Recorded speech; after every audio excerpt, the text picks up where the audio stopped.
Assalamualaikum warahmatullahi wabarakatuh. Untuk pertemuan minggu ini kita lanjut untuk pembahasan materi yang kemarin kalian kerjakan. Nah, untuk sekarang kemarin kalian mengerjakan untuk extend dan implement. Jadi untuk extend dan implement. Nah, di sini di dalam extend itu hanya sebuah kelas saja yang bisa mengextend satu kelas, namun bisa mengimplement banyak interface. Contohnya di sini ada kelas manusia. Nah, di sini manusia sakti ini bisa extend manusia. Hanya satu saja bisa extend, tapi dia bisa mengimplement satu atau lebih interface. Contohnya di sini ada interface dosen dan interface sniper. Nah, ini bisa kita implement. Contohnya di sini ada metode umum di kelas manusia atau parent kelasnya, nanti parent kelas manusia, dia anaknya itu manusia sakti. Nah, manusia sakti ini dia bisa mengajar dan menimbang juga. Jadi dia mengimplement interface dosen dan sniper. Oke, kita coba aja.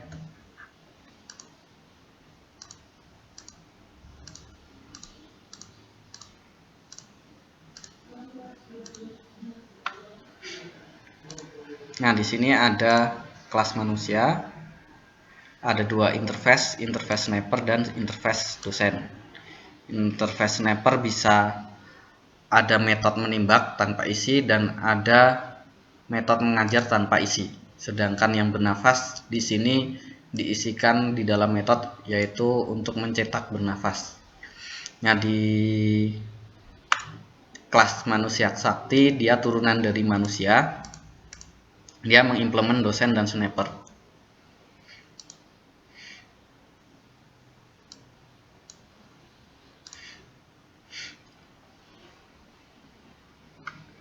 Jadi nanti kita buat di method main, kita buat beberapa metode tes dosen, tes sniper, dan tes manusia. Nah, di sini kita bisa membuat objek, misalkan ini Parman ya, si manusia sakti. Manusia sakti, nama objeknya Parman, new manusia sakti. Oke, kita coba jalankan saja.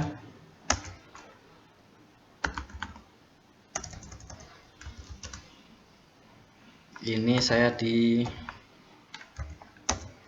Oke, kita coba compile java main7.java main7. Jadi si Parman ini dia sebagai kelas di dalam kelas manusia sakti, objek di dalam kelas manusia sakti, dia bisa mengajar, menembak, dan bernafas. Jadi di dalam sebuah kelas itu dia bisa mengextend satu kelas saja, namun bisa mengimplement lebih dari satu interface. Oke, selanjutnya kita coba program to interface.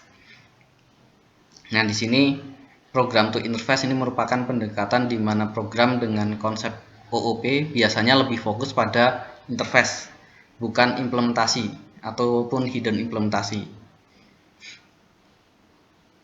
Jadi lebih fokus pada interface. Misalkan kalau kita buat sebuah program itu di dalamnya ada database, otomatis kan untuk koneksi yang mengetahui cara koneksinya seperti apa dan lain sebagainya itu biasanya dari vendor database-nya. Misalkan vendornya dari MySQL, IBM, atau MongoDB dan lain sebagainya. Nah, kita buat interface-nya sebagai tempatnya saja untuk connect disconnect seperti apa dan mereka yang ngisi. Misalkan dari IBM sendiri yang mengisikan, jadi nanti kita tinggal memanggil saja. Oke, kita coba contohkan. Misalkan kalau di sini saya buat MongoDB dan MySQL. Nah, di sini kita buat interface-nya dulu. Sebuah interface, namanya interface-nya database. Ini metodenya connect dan disconnect, dua aja. Nah, di sini untuk implement database, MongoDB implement database, itu metode connect maupun disconnect kita gunakan dua-duanya. Nah, selanjutnya untuk mengakses database. Pada saat mengakses database, kita buat sebuah objek, misalkan database D. Database D, misalkan kita ngambil dari kelas MySQL. Dari kelas MySQL yang implement database.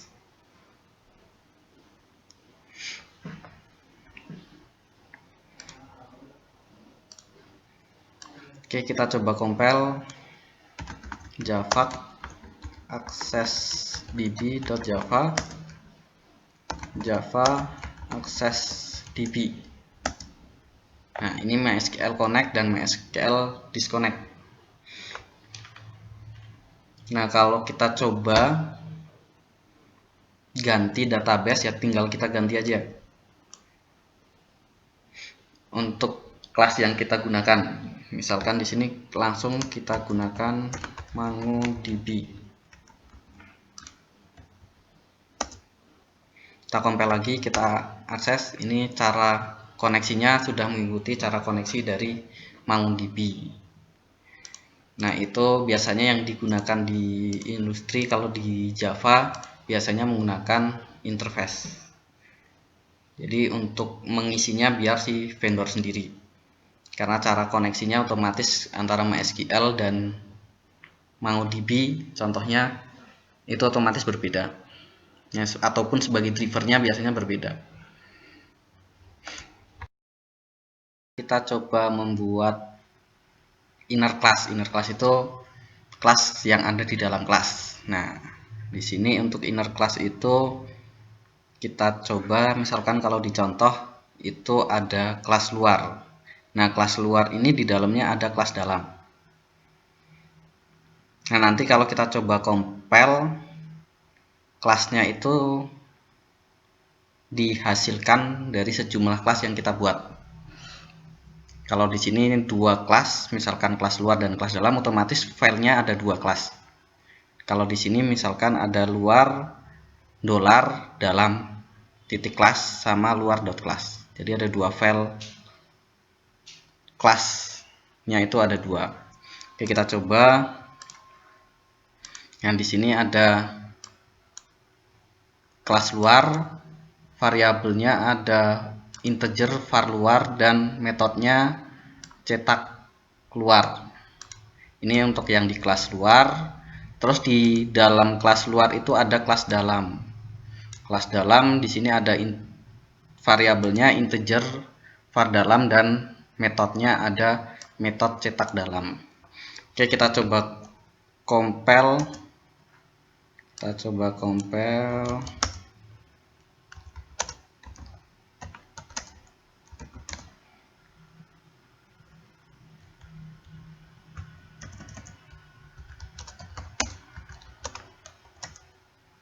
Nah, kita coba compile java luar.java.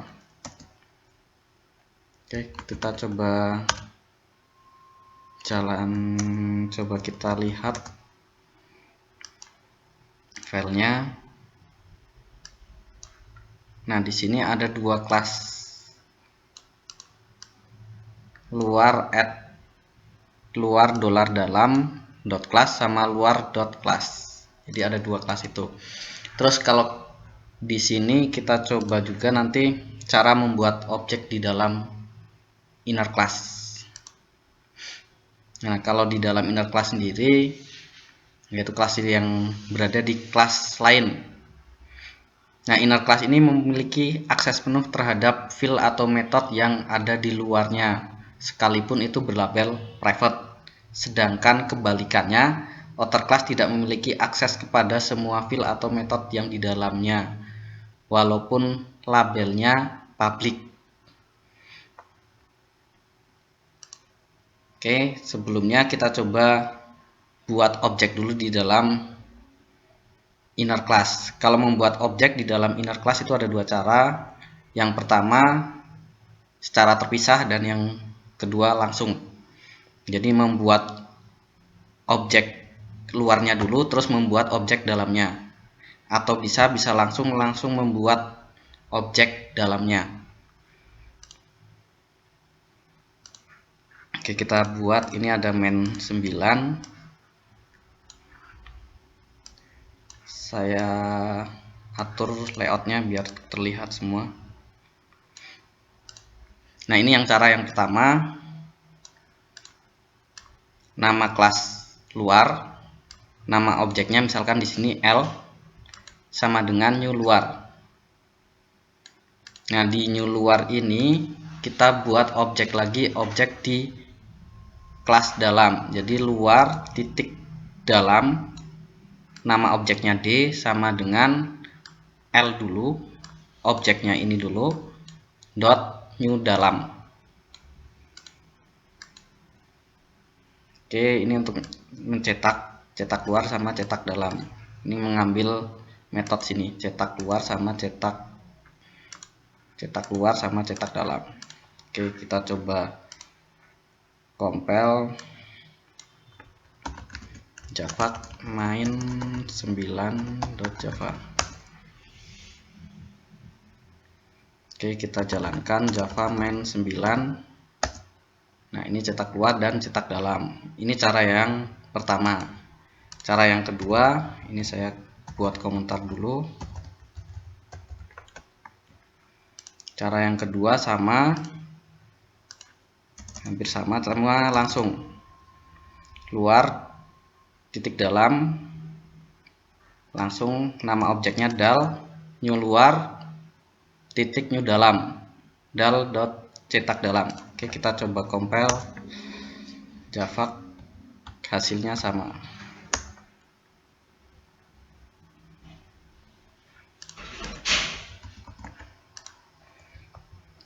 Java. Nah, ini cetak dalam. Ya, untuk akses antar kelas. Jadi di sini kita coba yang pertama di outer class atau kelas luar. Kelas luar apakah bisa akses ke dalam kelas dalam. Misalkan ini kelas dalam ada integer variabel dalam. Kita coba var dalam.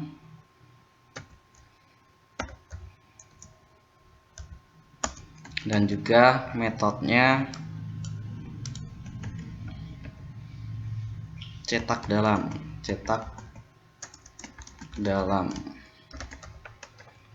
Oke, kita coba compile Java luar.java, apakah ada error atau tidak. Nah, ini error, jadi kelas luar ini tidak bisa akses kelas yang ada di dalamnya. Sebaliknya, kelas dalam ini bisa akses kelas luar.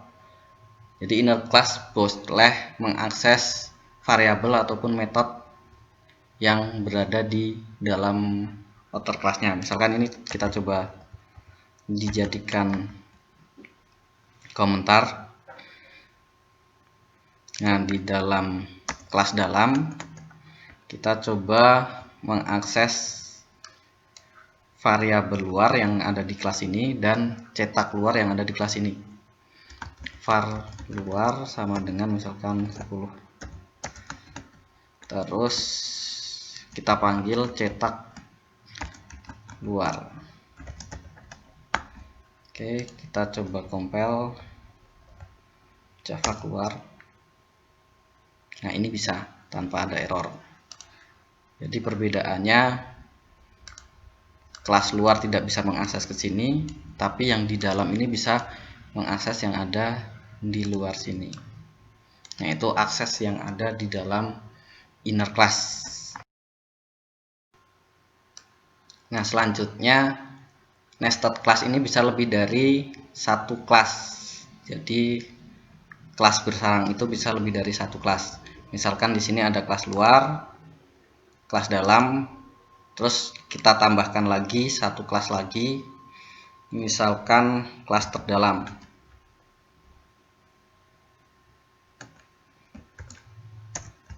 Kelas terdalam.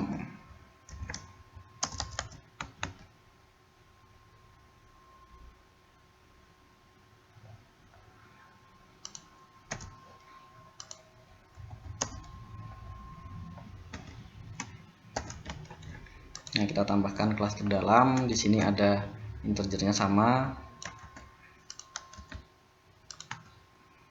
integer terdalam sama. Di sini untuk cetak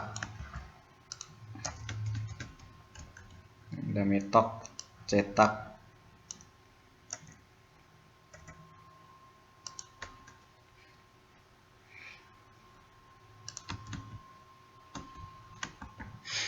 Nah, ini cetak terdalam.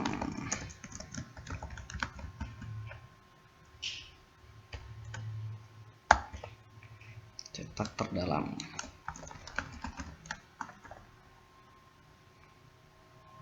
Oke, kita coba compile.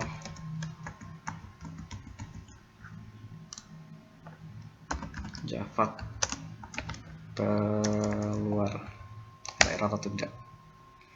Nah, untuk membuat objek sama, kita tinggal tambahkan lagi, misalkan yang tadi kita tambahkan lagi luar dot dalam dot terdalam t sama dengan ngambil nama objek sebelumnya d dot new terdalam.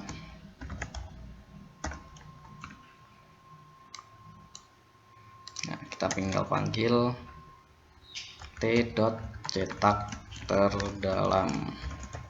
Oke, kita coba compile untuk main 9 Java. Main 9.java.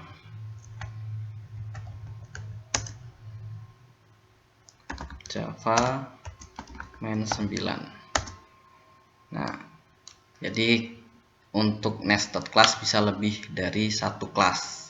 Nah, nested class ini juga dapat mengimplement ataupun mengextend. Nah, kita coba untuk implements. Kita buat satu interface.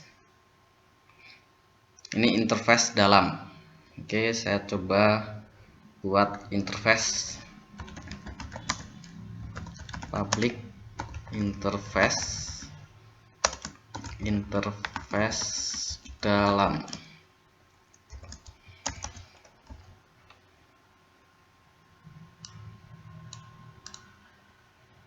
Nah, ini saya save namanya interface dalam. Interface dalam.java.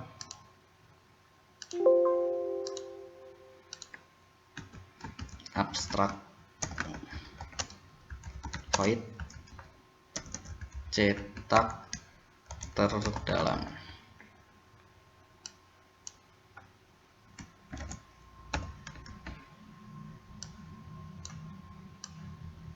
Oke, saya atur biar mudah melihatnya. Nah, kita coba implement di kelas yang paling dalam atau kelas terdalam. Nah, ini kelas terdalam, ini implement interface dalam.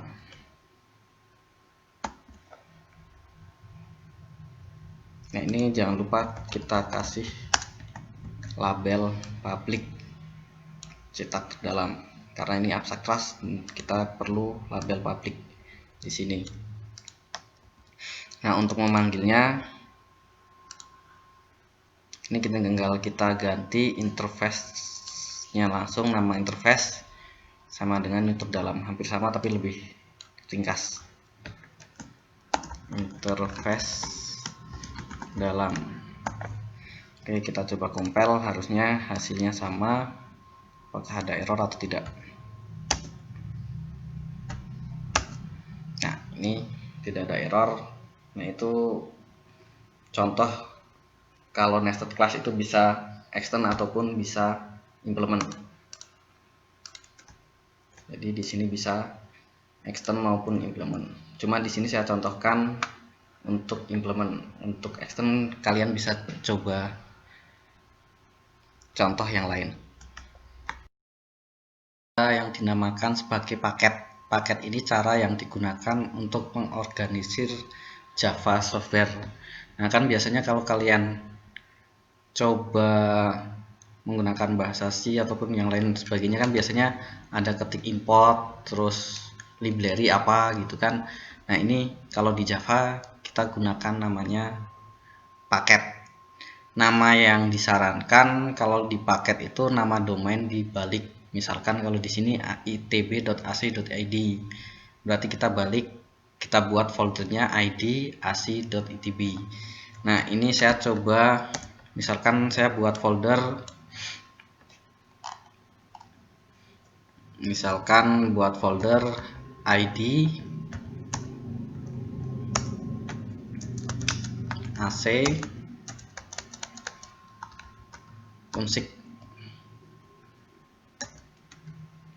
unsik mylib. Jadi nama asli domainnya mylib.unsik.ac.id. Cuma kita balik jadi seperti ini. Jadi saya coba buat folder, misalkan ini saya delete aja dulu. Saya buat folder id, di dalam folder id saya buat folder lagi ac, terus di dalam folder ac saya buat lagi unsik. Nah, di sini saya buat mylib.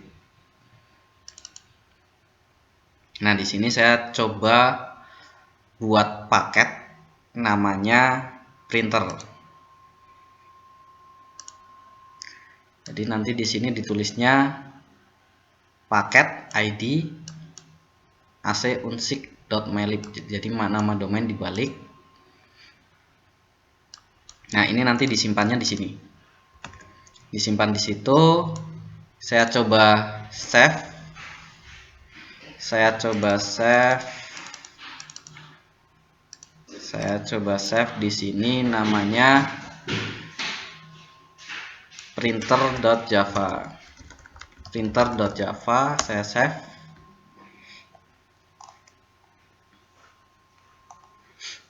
Nah, ini paket sudah jadi paketnya. Nah, untuk import, untuk mengimportnya, misalkan saya buat tes. Nah, ini udah, saya coba buat tes printer. Ini import. Ini nanti kalau saya simpan di folder 6 di sini. Tes printer.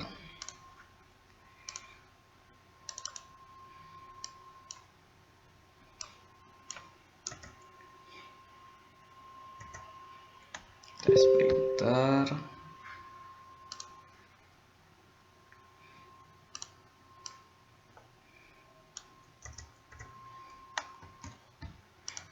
Oke, kita coba compile Java tes printer.java.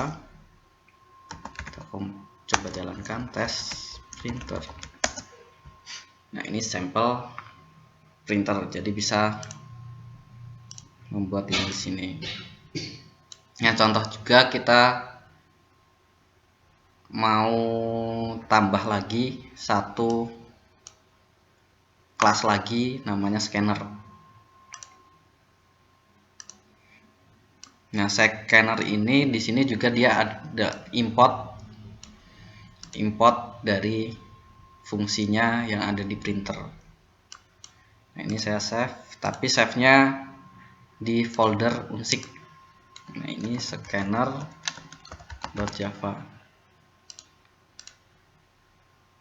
Karena ini paketnya dia id ac unsik, sampai di folder unsik saja.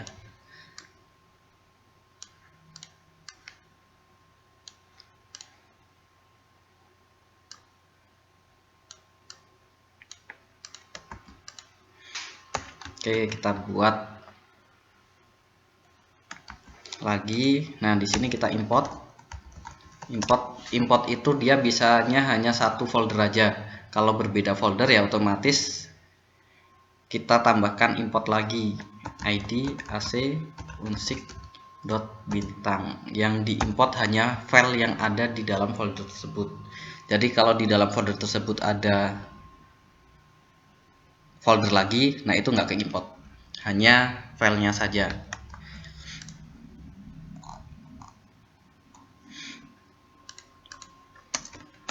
Oke, sekarang kita coba buat objek scanner. sc sama dengan new scanner s.scan sc.scan. Jadi dia akan memanggil metode scan yang ada di sini. Oke, kita coba compile, kita jalankan tes printer. Nah, di sini yang pertama, objek yang pertama sampel printer, yang kedua ini scanning dan scan complete. Nah, itu untuk paket. Nah, di sini paket untuk import paket. Di sini untuk program Java lain yang ingin menggunakan file Java pada paket yang berbeda, yaitu gunakan keywordnya import. Jadi import sebuah paket hanya mengimport java.class ataupun .java saja. Jika ada folder ataupun yang lain sebagainya itu nggak akan terimport. Dan statement paket harus paling atas dan dideklarasi dalam satu source code saja. Jadi kalau yang tadi di sini paling atas, paket itu paling atas.